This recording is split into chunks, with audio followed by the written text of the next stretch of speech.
Today we have the 2016 Volkswagen Golf. This vehicle is done just over 70,000 miles.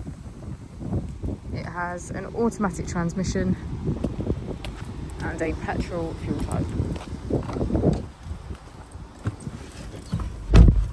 To the left of our steering wheel we have cruise control as a feature, and on the right we have voice control and automatic headlights. Moving on to our screen, we can access Bluetooth audio, radio, smartphone integration, vehicle information, setup and navigation.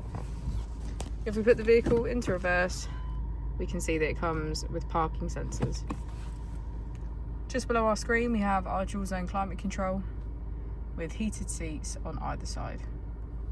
If we press our mode button, we can switch between our different driving modes.